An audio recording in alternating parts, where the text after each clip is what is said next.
Well, my name is Dr. Wayne Sedlak, and this is Vision Viewpoint. With me is the candidate for the 13th State Senate seat here in Wisconsin, Don Pridemore. Don, welcome to the show. Glad to be here. Don, tell me first of all, the scope of your district. Where all does it run with your constituency? Well, on the east side of the district, Hartford is the first point of interest, going all the way through Watertown and then ending up in Beaver Dam, and it also has 4 different municipalities in Dane County.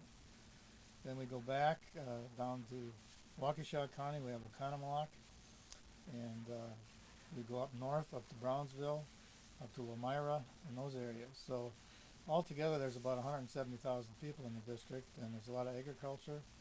And, a lot of farmers. A lot of farmers. A lot of hardworking folks. And that sums it up pretty well. This isn't your first. I mean, you've been in state government before. Right. You're a state representative, a state assemblyman. Tell us a little bit about that. Well, I started out in '03. I left my job at Badger Meter and decided to run for office. At that point, I was the president of the Hartford Area Taxpayers Association as their president, and we had a very liberal Republican in office at that point. He's now deceased, but he was trying to get through a bill with the accompaniment of a Democrat to increase the spending per student up to $19,000 per student. And this goes back, to '04. Right. And at that time, the average cost of educate a student was about half of that much. So this was outrageous. Right. To raise it that much and then increase the state sales tax an extra 1% to pay for it. So we decided that we have to, after the second time he introduced this while in office, I said we have to run somebody against him. And you got the job. organization pointed to me. So right. I campaigned for a full year, and I beat him in the primary by 2%. Yep. And that's all it takes. And I spent 10 years in the legislature. Education was one of my core concerns because I was on every education committee they ever threw out at me, and I ended up with the education committee reform committee, and because of the lack of commitment from leadership, I got 0 reform legislation from I want to talk about that. Our state has suffered because of this governor. In 2013, had the Republican leadership really thrown themselves behind you, I mean, you got 40% of the vote on your own effort. All it would have taken is another 10% to beat, for the DPI position, Tony Evers. That's correct. Had you defeated him, we wouldn't have him now as a governor. That was his ladder. Could have knocked that rung out, and we wouldn't have had Tony Evers now as governor. But you didn't get the commitment from the GOP. Now that's a broken record. We've heard that enough. And folks, on the 16th is the primary for the GOP. The reason I'm doing this interview is because I'd like you to consider Don Pridemore. We need to get people up and doing, not just complaining. 16th of this month is the primary. Don's running in that primary for the 13th state Senate seat. Now, Don, a little bit about your overall views. You're a constitutionalist. In other words, you uphold, maintain, and defend the Constitution of the United States, and you've done so in battle. You've done so in our military. Correct. It's part of your past. You put your life on the line in the past for your country. This isn't a theory with you. You've upheld the Constitution. You've been vocal about it. You were vocal when you were in the assembly. That's correct. You were vocal when you ran against Tony Evers. He's hardly vocal about the Constitution. You uphold the Wisconsin state constitution. You've been vocal about that.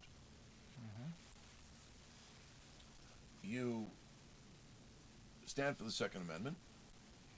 Correct. So you're quite specific in what you endorse. Yes. There are several areas that are of particular concern.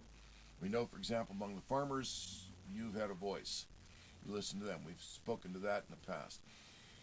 What I want to address is education. Mm-hmm. You have a background there. Not only are you an electrical engineer, you've traveled the world. You were educated right here in, Marquette, right? Correct. So you know the value of good education. That's right. We could have had you as our DPI, head of DPI in 13, had there been any vision in Republican leadership. Mm-hmm. So now it's time for the grassroots to speak out. Education. Tell me, what would you do as a state senator? Well, the first thing I would do is require an audit of DPI. An audit. An audit. Now, I like hearing that. I don't hear that being spoken. I don't hear anybody. Your opponents aren't saying anything like that. No. That I know. I know why, but explain to people why an audit of DPI.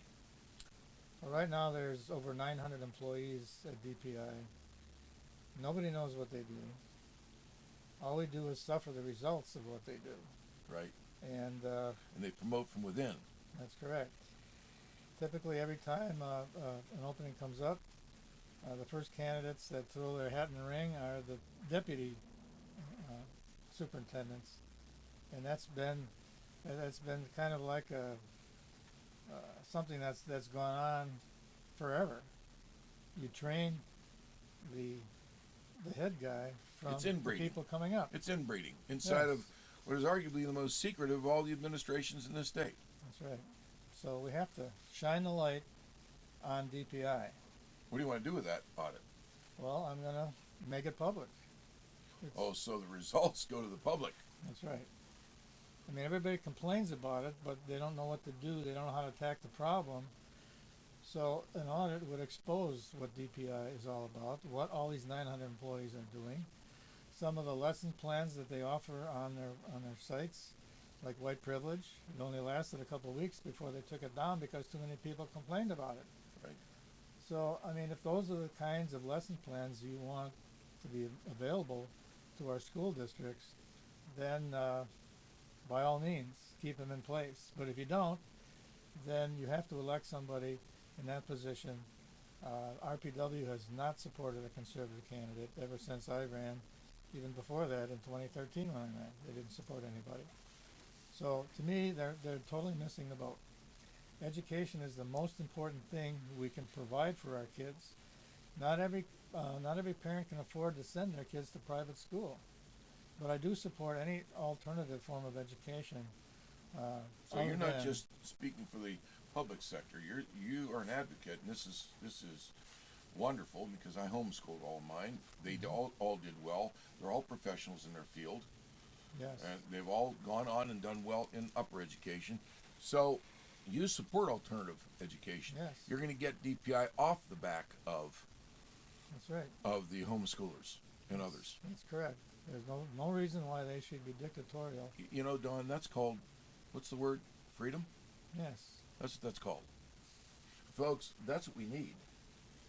We need less government and more freedom that gives parents the opportunity to really oversee their own children.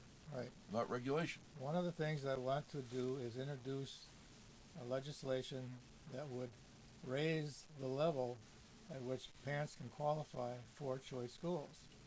Right now it's a certain multiple of the minimum, the average income of a family. Well, why do we have to have that? I mean, rich people are going to send their kids to private schools anyway. That's the reason they do it. Right. That's exactly why. So, well, why not? Why don't we give everybody a chance to put their kids in a choice school? Right.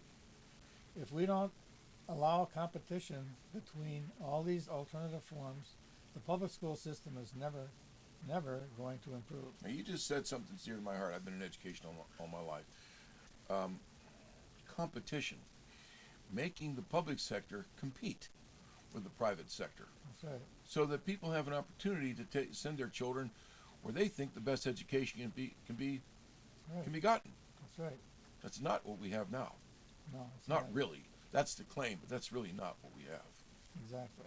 So you would protect higher standards, better standards, and it wouldn't be for the wealthy. You know, that's a broad statement that goes way beyond education. How government, Mm-hmm. how legislators, actually anybody at the state level, should be protecting all of us from the claims of the ultra wealthy. They make Right. money in all sorts of things, and it hurts us all. You just named one in education. Yes. So you would audit DPI. That would be a start. You Yes. are for alternative educational Well, let me means. just Go let me ahead. just say something about homeschoolers. When I was in the assembly, I hired people that were homeschooled in my office. I didn't want some of these Madison types that supposedly know their way around the office. I wanted somebody fresh, and homeschoolers, to me, I've always met them in a position where they have the most character, they're more reliable, they're more friendly to adults, they have no problem communicating with adults, and I believe it's all because of homeschooling. I They, do too. they That's right. learn that through their parents, and their parents are doing a better job of educating our kids. And if the parent can't do that, then he has other alternatives, which is what you're introducing too. A lot Right, of parents can't homeschool. right, So the point is, you want to make or allow the freedom to go in any of these directions, correct. where it's a parental decision. And when you really come down to it and look at the situation, I'm really here to improve public education, because by allowing competition will improve it. Now we have the choice program in Milwaukee right now, but even after we've taken almost 30% of the kids out of public schools and put them in choice schools, they still refuse to change, Right. and they're hanging on. The union is still very active, still controls things. So after we get this audit, the next thing I want to do is divide Milwaukee up into smaller districts. There's no reason why we have to have 75,000 kids in one school district. Right. We need to spread it out, maybe 6 to 8 separate districts. That works out from a number standpoint. We get rid of the central office because we don't need them anymore. Which means more freedom for the parent. Any complaints can be heard because they have Complaints? better access Yes, to a smaller unit, which has to hear them. right, They have more choices, more access to public officials, yes, and less legislative and regulatory encumbrances. right. And what do principals do today in today's Milwaukee schools? They take care of the truants. They take care of the bad kids in class. Their job is so different from what a principal would be in Well, any you know, other that's type right, of school that's district. right. So let's give them the authority that the central office had, give them back to the principals, and allow the principals then to introduce discipline, character, and all those things that you find in a competitive school district, Right. and let's turn them into type of school system that we can all live with and all appreciate what it can do for them. It's such a vast area, Don. Why hasn't, again, we're dealing with the complacency of the Republicans. Your opponents aren't saying any of this.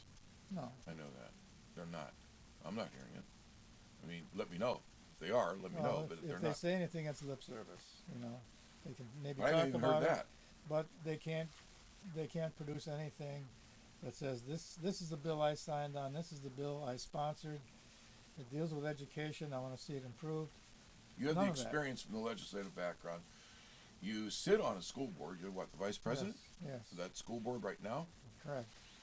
So you have the experience in education. You certainly have the degrees. You've traveled the world. You know what an education will bring you. You know the professionalism necessary. You have the legislative experience. You know Wisconsin like the back of your hand. Mm-hmm. And you love freedom.